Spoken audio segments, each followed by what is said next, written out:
Remember when UCLA had to replace 9 starters on defense? Nah, it's 10.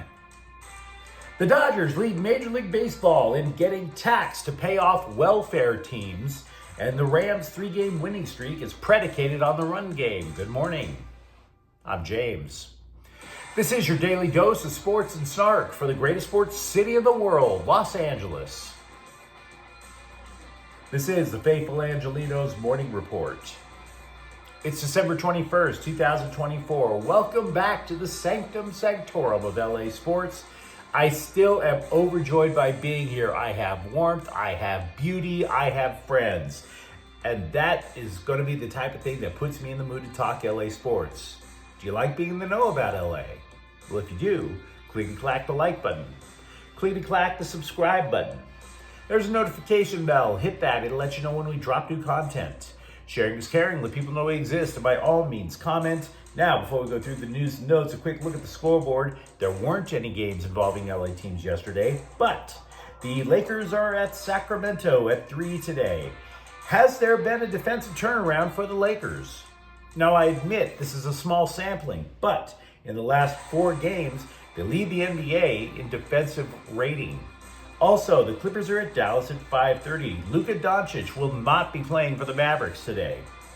18th ranked UCLA basketball is going to play North Carolina at Madison Square Garden in New York. Did you know the Tar Heels are only 6-5? What the hell happened there? And the Kings are at Nashville at 10:30 in the morning. It's a 7-game road trip that's going to come to an end for the Kings. And let's get to the news. The good news for UCLA football is they have been very busy working on filling this defensive-wide sinkhole on the roster. If you've ever seen those disaster movies that Hollywood comes out with, there'd be an earthquake, and at some point a crater would develop so big that it would just swallow up Simi Valley, right? Oh, the humanity. Oh, the destruction. That's how big the abyss was for the Bruins defense last month. 9 starters, poof, gone at the end of the season. The good news is they've been trying to fill it. The bad news is it's now 10 starters gone. And by the way, it's the one of the 2 guys left that you would least likely to say goodbye to. It's the one guy out of the whole defensive roster that you would least want to say goodbye to. Linebacker Carson Schwesinger, an absolute tackling machine, has declared for the NFL draft. The dude arrived at UCLA as a walk-on, for Pete's sakes.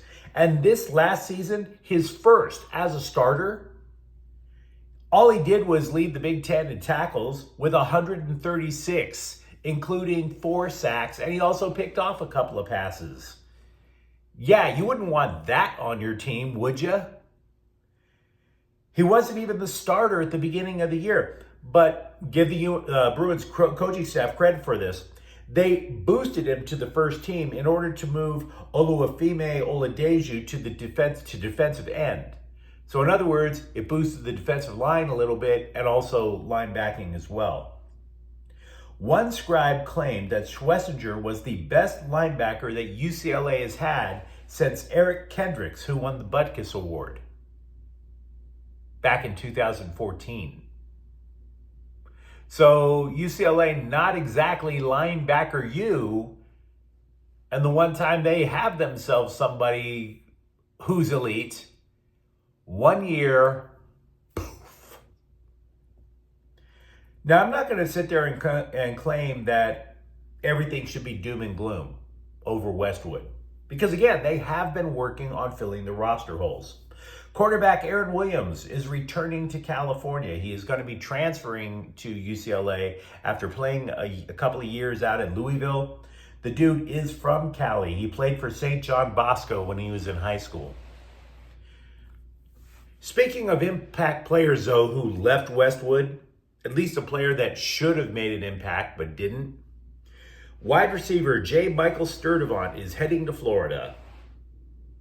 Why that guy never produced it for the Bruins the way he did his freshman year at Cal, Your guess is as good as mine, because he played for multiple coaches with multiple schemes. I couldn't tell you why he wasn't as explosive as he was with the Golden Bears. We've always had, when I'm at home, the idiot scribe rumor board for the Dodgers up here during the offseason. Just to simply illustrate that the Dodgers can't have everybody that the scribes are predicting that they're going to take. I mean, from all available metrics, we kind of know the Dodgers could certainly afford all these guys, right? Never seen so much money thrown around as what goes on over at Chavez Ravine. But you know a big reason that they don't go after everybody, aside from the fact that you could only have a 40-man roster? Well, the luxury tax is one. The more extravagant you spend, the more irritating the luxury tax becomes, even if you can afford it. Because let's be honest, who loves paying taxes? The luxury tax is kind of like, I don't know, when your testicles itch in front of your girlfriend's parents and you're dying to step out of the batter's box and do one of these moves, but you can't. That's the luxury tax. The Dodgers are paying more than $103 million in luxury taxes, the most in MLB. That's a hell of an itch. They were taxed at a base rate of 50% because they had exceeded the cap for 3 consecutive years. Then they got hit with another 60% on top of a $237 million threshold. Now, look, I realize rattling a bunch of numbers doesn't translate well unless I write it on a board, and I'm not going to sit there like a math class. Ugh. I'm not going to do that. What I will do is just base it down to something simpler. The Dodgers paid more in luxury tax than the payroll of 6 teams. And by the way, the luxury tax was created so that the money in the luxury tax can go to these small market welfare teams that can't keep up with the Dodgers in terms of payroll. In other words, when you see the Dodgers kicking the hell out of Pittsburgh, when you see the Dodgers slapping the Marlins around, know this: the Dodgers might have paid for every single player on that field. All of them. That's like us having to go out at the last minute and buy Christmas toys for all the annoying neighbor kids. If I were Andrew Friedman, I don't even know if I would run up the score on the Giants or the Padres. I would be running up the score. I'd be beating the living daylights out of Pittsburgh and Miami every time the Dodgers came to town.